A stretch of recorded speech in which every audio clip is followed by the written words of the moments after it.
હમણાં સુધી આપણે એવું સાંભળતા હતા કે તમે ગળા પર કોઈ પક્ષનો ખેસ પહેરી લો એટલે પછી તમે રાજા થઈ જાઓ, તમને મન ફાવે એવું તમે બધું જ કરી શકો। ભાજપ સામે વિપક્ષે અનેકવાર એવા આક્ષેપો કર્યા, સવાલ ઉઠાવ્યા કે કોઈ પણ કેસના આરોપી હોય, અસામાજિક તત્વો હોય, એ બધાને બચાવવા માટે ભાજપ પ્રયત્ન કરતા હોય અને એના જ નેતા એ પ્રકારના નીકળે। પણ પેપર લીક જેવો કેસ હોય, હજારો યુવાનો અને ગુજરાતના યુવાનોના ભવિષ્ય સાથે જેણે ખેલ રમ્યો હોય એને ભાજપ જ્યારે રાજકીય પદ આપે મોટું, ત્યારે બહુ બધા સવાલ થાય કે પક્ષ આનાથી શું સંદેશ આપવા માંગે છે। નમસ્કાર, આપની સાથે હું છું પાયલ।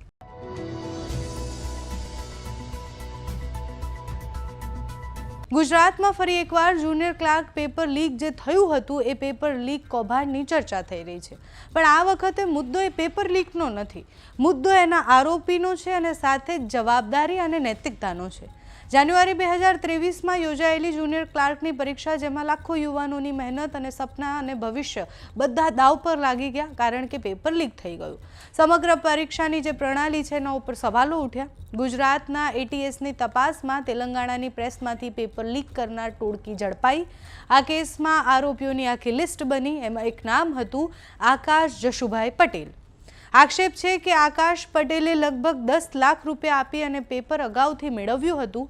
કેસમાં 25થી વધુ આરોપીઓની યાદીમાં એનો પણ સમાવેશ થાય છે।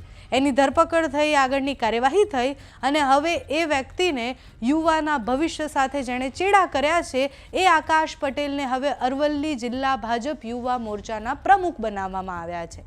તમે સમજો કે જે યુવાને હજારો યુવાનોના સપના પર પાણી ફેરવ્યું એને ભારતીય જનતા પાર્ટીએ પદ આપ્યું છે।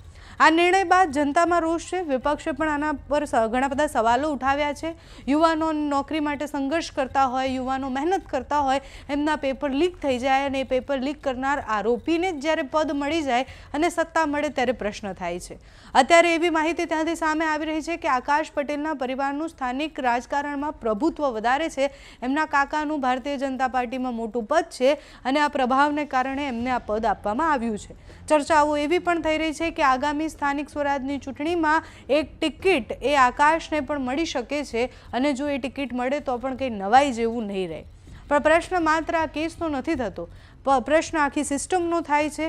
જે સત્તા પક્ષ એવું કહે છે કે અમે આના ઉપર ઝીરો ટોલરન્સ રાખીશું, અમે આવું કંઈ પણ નહીં ચલાવી લઈએ, અસામાજિક તત્વો, આરોપી કોઈને પણ અમે છાવરીશું નહીં, એને જ્યારે ભારતીય જનતા પાર્ટીના યુવા મોરચાના પ્રમુખ તરીકેનું પદ આપવામાં આવે ત્યારે શું સમજવું? આ ભારતીય જનતા પાર્ટીની સરકાર જે ભ્રષ્ટાચારથી તય હોય, આરોપીઓ હોય તેવા લોકોને હોદ્દા આપી અને શું કરવા માગે છે એ સમજ પડતી નથી, જેના કારણે અરવલ્લી જિલ્લા સહિત કેટલાય લોકોમાં ખૂબ મોટો આક્રોશ છે।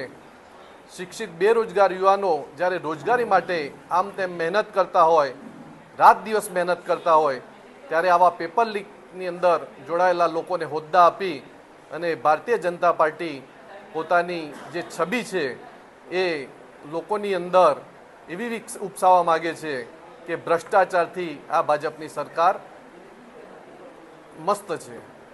તાલુકાના મોરચાના પ્રમુખો જાહેર કરવાની સત્તા જે તે મંડળના અમારા પ્રમુખની હોય છે અને એમાં બાયડ શહેરમાં જે અમારા યુવા મોરચાના પ્રમુખ જાહેર થયા છે એમનું નામ પેપર કાંડમાં હતું એવું મીડિયાના મારફતે મને પણ ધ્યાન પર આવ્યું, ત્યારે મેં ઊંડાણપૂર્વક તપાસ કરી છે અને એ ભાઈ જે છે અમારા યુવા મોરચાનું જે નામ આવ્યું છે એ પેપર કૌભાંડમાં એ રીતે લખવામાં હતો, એ પોતે કોઈ બારોટે વખતે જે તે વખતે 2023ની અંદર કાંડ બન્યો હતો એને આખું પેપર ફોડ્યું હતું અને 27 લોકો જે લખવામાં હતા એ પૈકીમાં છોકરો તો એવું મારી ધ્યાન પર આવ્યું છે અને એમના એ વખતે ત્યાં બોલાયા હતા, એની તપાસ પણ થઈ હતી અને એમના પર કોઈ વજૂદ નથી એ રીતે એમને તાત્કાલિક જામીન પણ આપ્યા હતા અને એમ છતાંય કોઈ જો મારી ધ્યાન પર વિશેષ આવશે તો પાર્ટી આગળ વધી અને એના પર પગલાં પણ ભરશે।